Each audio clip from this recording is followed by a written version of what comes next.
We are back here on Boles.tv. BOLES.TV. I'm David Boles. You can reach me via email, david@boles.tv. The lovely and talented Jan Marie is also available via Jana@Boles.tv if you have a question for her about deafness or disability or American Sign Language. You saw me putting on my Oura ring. I haven't updated you on the latest scam that's going on with Oura, and I call it a scam loosely and probably inconclusively. But that's my feeling anyway. It has to charge every 5 days, and it's on a charger, and you got to put it on, and then sometimes you forget to put it back on. So the latest thing is, we had this defective charger, as you know, that they didn't believe us, and finally we were able to get a return and send it back at their expense. And then we get an email from Oura support saying, oh, by the way, you need to contact DHL, even though we sent it UPS, DHL, and pay an import tax fee in order for your charger to be returned to us. Now I'm thinking, what do you mean? Why? We didn't agree to pay anything to have this defective charger sent back. So you go online, go into the Reddit group, Oura Ring Reddit group, post a message, the nightmare continues, and people say, well, you know, you send things back, you have to pay the tax, and this other guy has the same problem we have.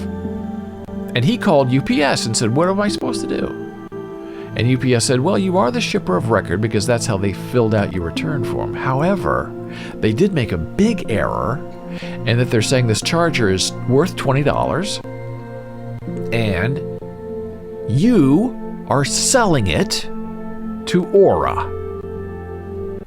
And this other guy, not me, said, but this is defective. It has no value. It isn't worth $20. This isn't worth 5 cents because it doesn't work. And this guy said, well, the import and duties thing that they filled out said that you've sold them this bad charger for $20. And that's why they're saying you owe an import fee. I mean, it's just not one thing with them. They just keep making error after error after error. And I don't understand what's wrong with the Oura Ring people. I don't understand it, and I don't like it. So this guy said, well, I don't know what I'm going to do, but I'm going to go in there and edit that PDF file and say that the ring has no value and delete the sold to.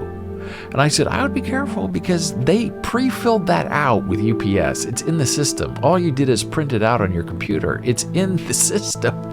And then you're going to try to fake them out by changing the invoice on your own? That's going to cause you more problems than the problem we have now. So I wrote to Oura and responded and said, well, we didn't agree we were going to pay anything. This has no value. You said we're selling it to you, and we're not because our invoice was the same as those other guys. And we aren't going to pay an invoice unless we have an invoice. We want to see what they're saying, how much we owe. It's, I don't know, a couple of dollars. I have no idea. We're from America. We don't have import fees like this that people pay. It's part of doing business for the business. And so now we're waiting for their next reply to tell us what to do with our... Because they said they can't tell... It's in Finland. The charger is in Finland, but Customs is not releasing it until we pay to have it released because we're selling it to Oura. Absolute insanity. I don't understand why they can't pay. They said, well, you need to call DHL and pay. What? Who said that? Where did that come from? And obviously, from the conversations we're having online, Oura has a problem with these Generation 3 chargers because it doesn't appear they have them. You can't purchase them.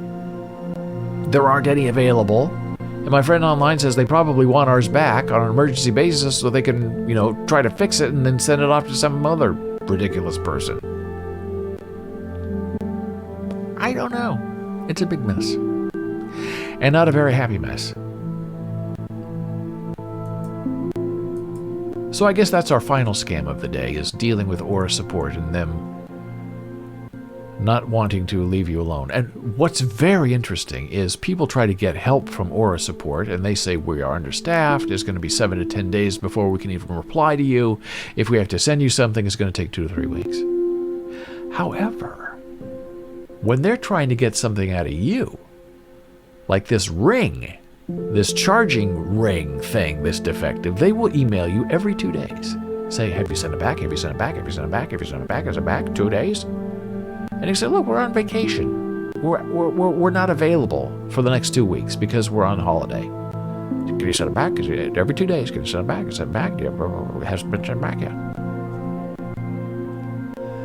So they need something from you. They expect immediate response. And with them, you can wait 10 days. You can wait 3 weeks. We'll see if we feel like getting back to you.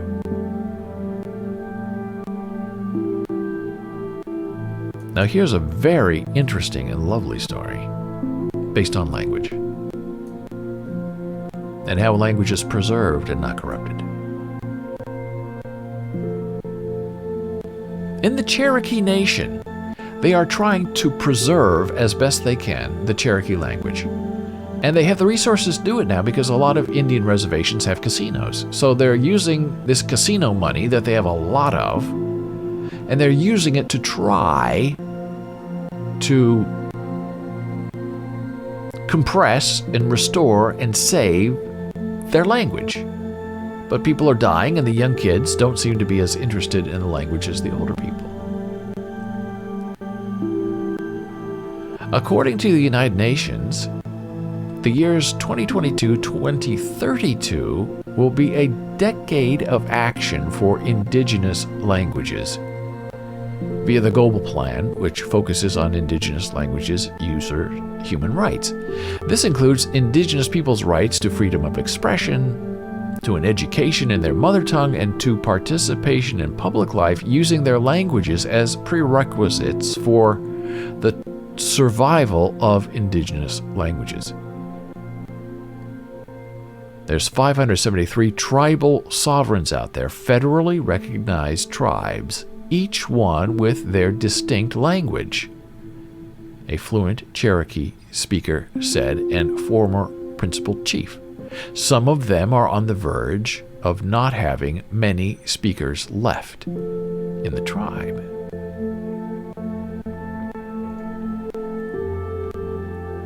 And scholars estimate that upon European contact, there were 350 indigenous languages spoken on what would become the United States. But now only 115 remain. Without immediate measures, it's estimated that another 79 languages could disappear in the next 20 years.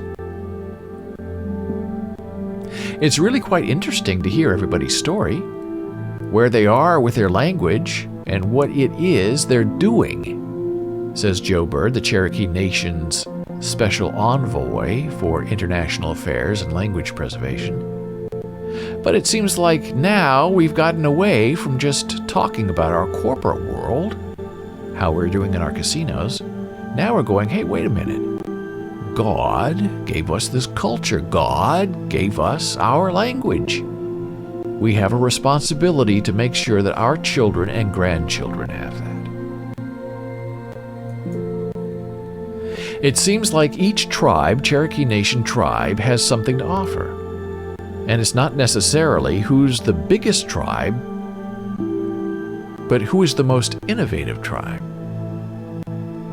Since passage of the Durban Feeling Language Act of 2019, the Cherokee Nation has ramped up its own efforts to preserve and teach its language. We are directing more of our nation's resources for housing, for healthcare, for safety net services towards our fluent speakers, because we know this daunting fact. We have 2,000 fluent speakers left. Most of them are elders. We know the great enemy of the Cherokee language right now is the passage of time and the fragility of human life. So that's very interesting and very wonderful.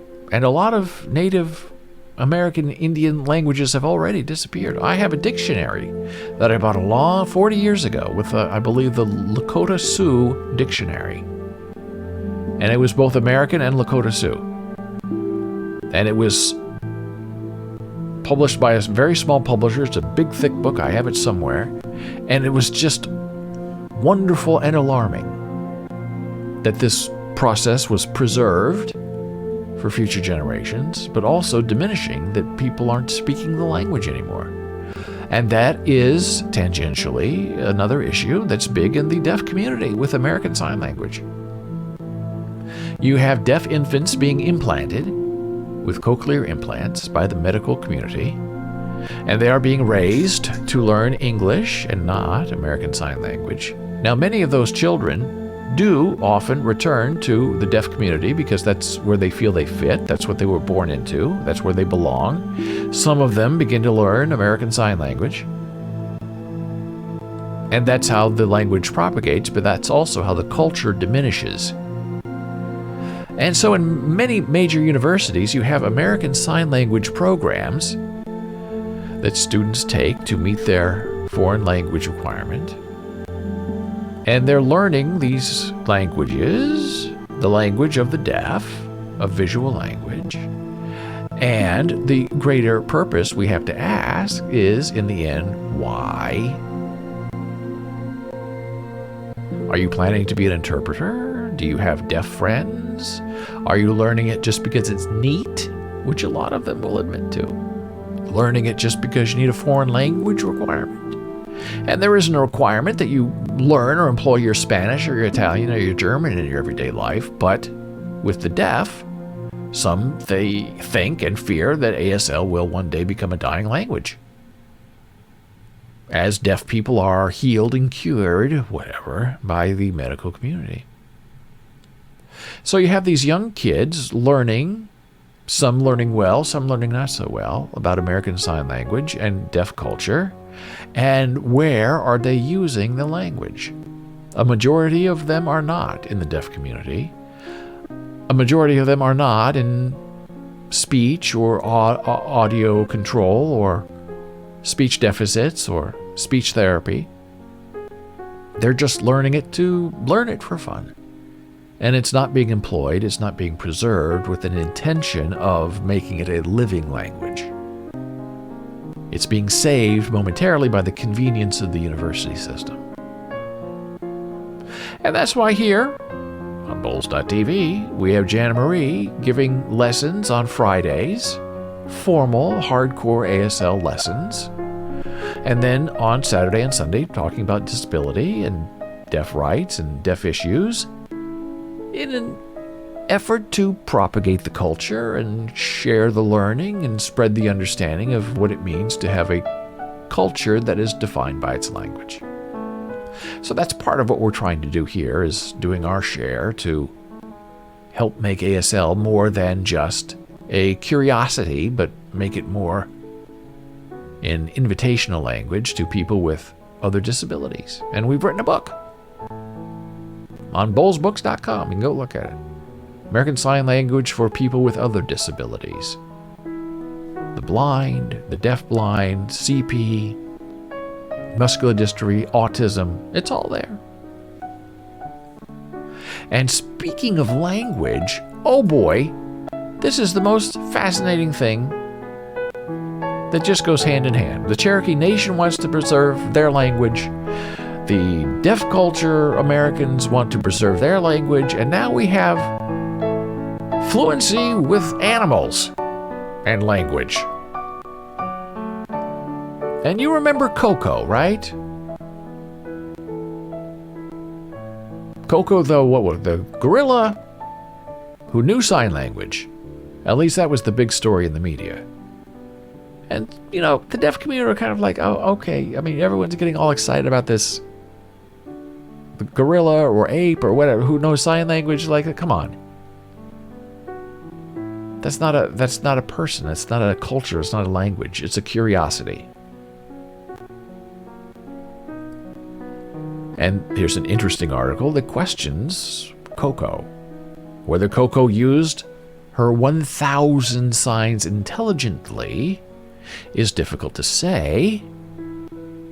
Coco never used proper syntax, and her ability to make herself understood by others was comparable to that of a human child.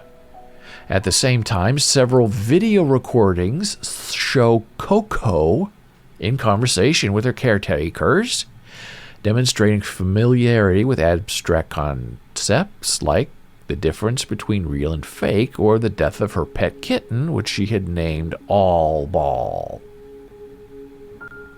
So these achievements have led director of the Chimpanzee and Human Communication Institute to exclaim that Coco used language the same way people do. At the same time, Coco's use of the language has been questioned by many experts. A professor of translation and interpreting at studies at Heriot-Watt University concluded that sign language is too complex for other great apes to truly master, which kind of makes sense. I mean, to say that American Sign Language, with its grammar and syntax, is spoken fluently by Coco the ape is just ridiculous. But hearing people love that story, that Coco communicates in sign language. Although the apes can use 2 or 3 signs in a sequence, close inspection of filmed data has repeatedly shown trainers prompting them and then questionably interpreting separate responses as signed sentences. This view is compelling because during Coco's primary caretakers, when they would interact with her, they often acted as gatekeepers to the scientific community. Other details about Coco's life likewise indicate that her use of language was, if not misleading, at least prompted by humans. In 2005, 3 female employees at the Gorilla Foundation filed a lawsuit claiming Coco's caregivers, under the pretext of interpreting the animal's signs, repeatedly asked them to flash their breasts. At the time, animal experts were quick to attest that gorillas are not known to fixate on human nipples.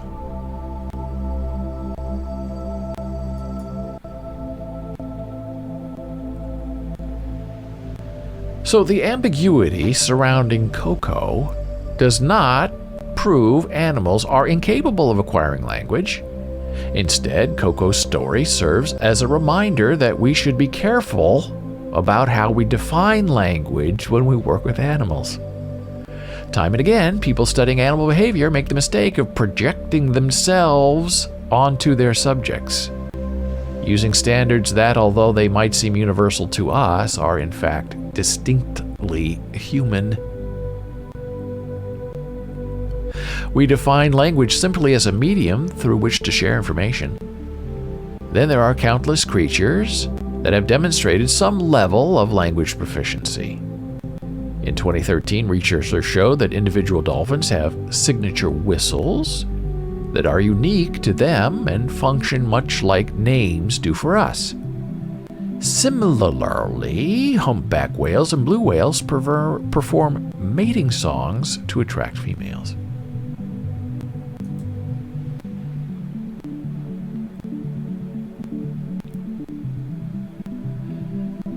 True mastery of verbal language has not been observed in animals. Though researchers have kept their eyes peeled for the next best thing, vocal production learning, or the practice of copying, imitating a sound from the environment and modifying it to fulfill social or biological needs. Vocal production learning has been observed in a small number of animals, including songbirds, hummingbirds, parrots, bats, dolphins, and elephants.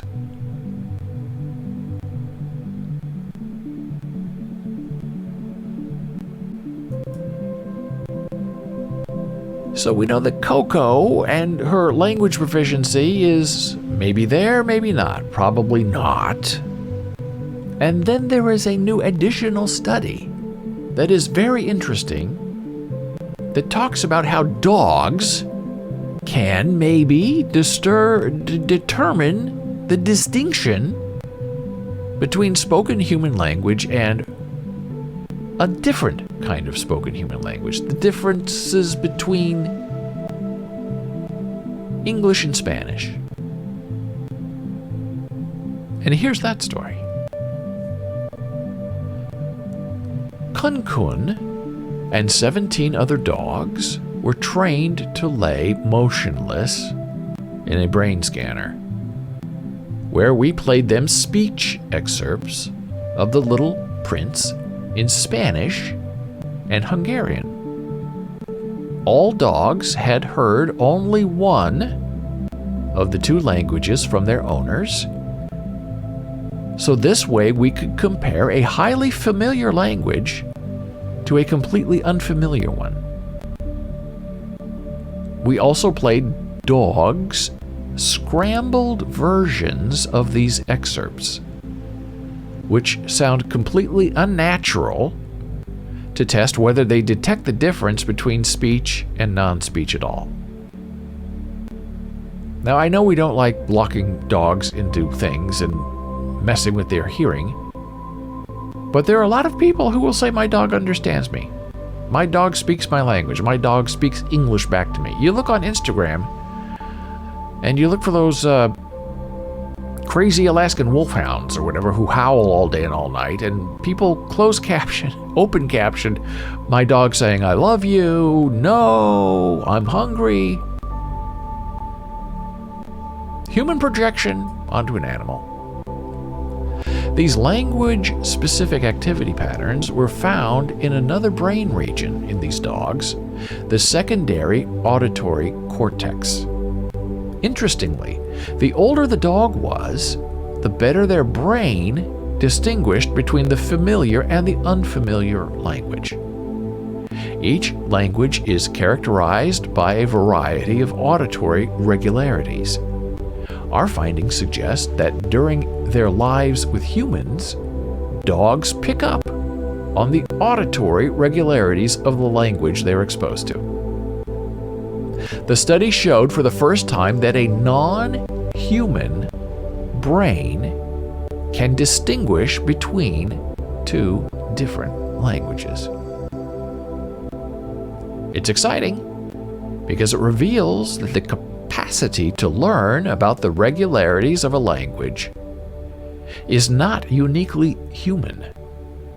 Still, we do not know whether this capacity is dogs' specialty or general among non-human species. Indeed, it is possible that the brain changes from the tens of thousands of years that dogs have been living with humans, and it has made them better language listeners, but that may not be the case.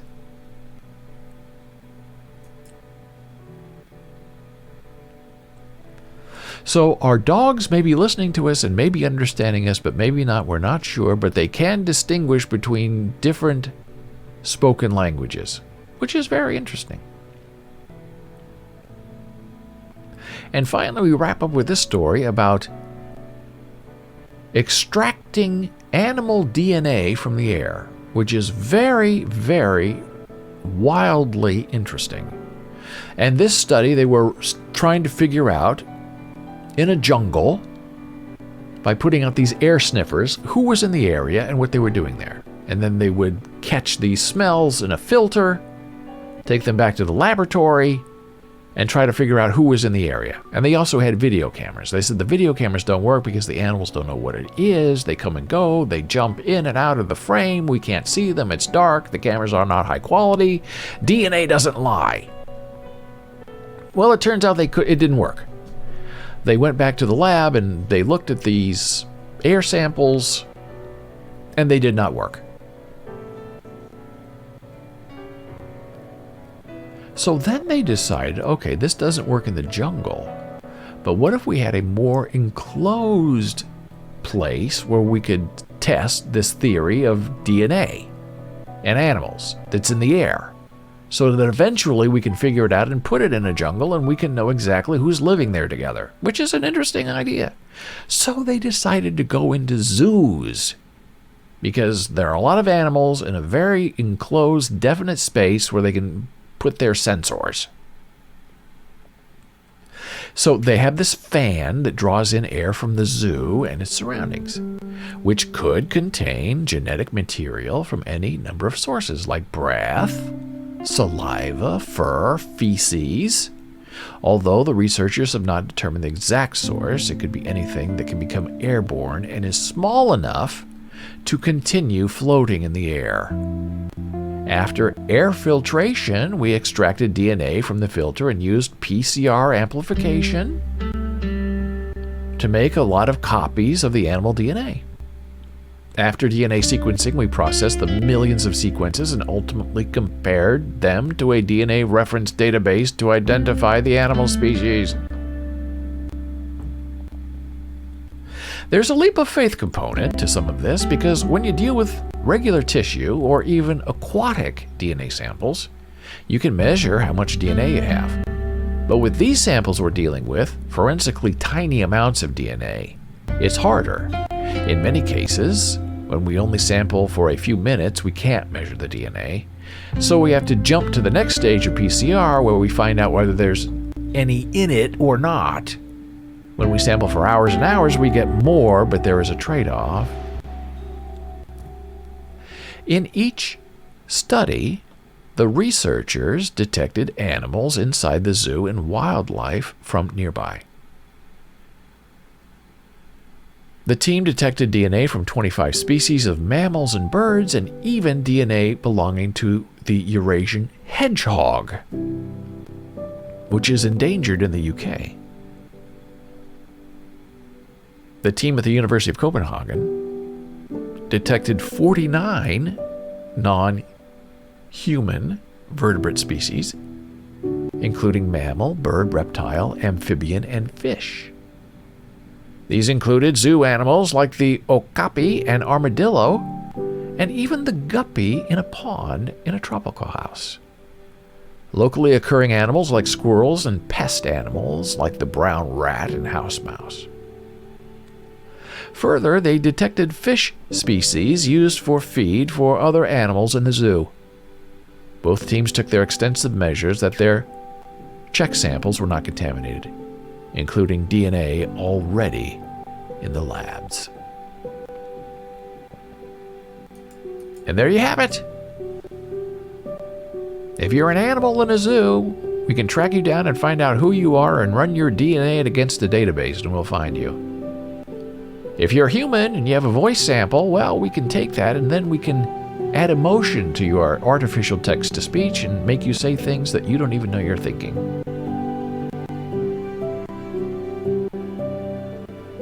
If you're part of the Cherokee Nation, your language is dying and you're spending money to try to preserve it.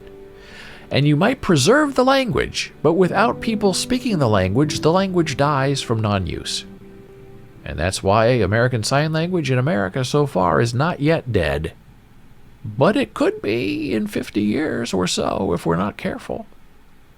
And if the medical community is determined to eradicate all deafness in young kids, you're going to end up with generations who don't need the language and don't want the language. We may be in the twilight of American Sign Language in American institutions. We know our animals listen to us, but do they understand us? Coco is borrowing signs from the deaf community to communicate. And after further examination, maybe it was all human intervention and not real.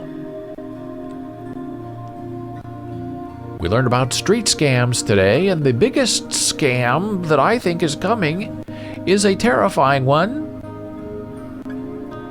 If these researchers can put a filter in a jungle and determine what animals are in the area eventually by running the DNA, how far behind are they from putting similar filters in big cities? And we're only trying to catch the criminal element. But if you happen to walk by one of these filters and we happen to catch your DNA, and we happen to then PCR sequence you and amplify you, we might just keep it in our records in case in the future you do commit a crime. We'll have your DNA on file. It's for your own good, so you can't be falsely accused of being somewhere or doing something that you didn't do, because the DNA will tell us. And then how soon after that are we going to have people who can amplify and emotionally charge your DNA and make your DNA not yours, or take your DNA, copy it, and then place it somewhere that you never were and point the finger back at you? And who's overseeing all of this? Who's deciding what gets collected and what gets saved? Who's deciding whose DNA we keep and whose DNA we don't amplify? And you know, especially in America, if you have enough money, you can get taken out of the database, you can have your DNA sequenced to become a superhuman and then have it removed so no one else can have your DNA. Your DNA is under lock and file while the rest of us are all open. If we're in an open space and we have our fur and our spit and our feces among us, we can be amplified by a PCR test. It's good to be alive in 2022. So much promise. And so much fear and terror. Well, it's been quite a lovely show. I thank you for joining me. Lovely to have a chat with you. Our new disco ball is serving us well. It's entertained me to no end. I like having a little bit of light in that dark space. We should be dancing. If you want to find me online, on Twitter, I am at David Boles. On Facebook, I'm Boles. Instagram, it's Boles Books. TikTok, Boles TV. Discord, David Boles is the server. There's Dora. Yes. I'm all for dancing. Have a great day. Thank you, Dora. I love having you with us. Wonderful energy, good spirit. You know a lot. I'm glad you share it with us. Go in your basement and boogie down. It's safe, I promise. You can email me, David, at Boles.tv. You can email Jana at Boles.tv as well. Jana will be here on Friday, giving a hardcore ASL lesson in vegetables.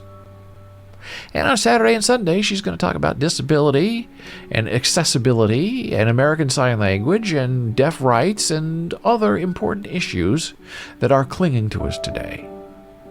But for now, I wish you a good day, have a good night, have a wonderful morning. Be safe, be well. I will see you here, 9 o'clock Eastern, tomorrow.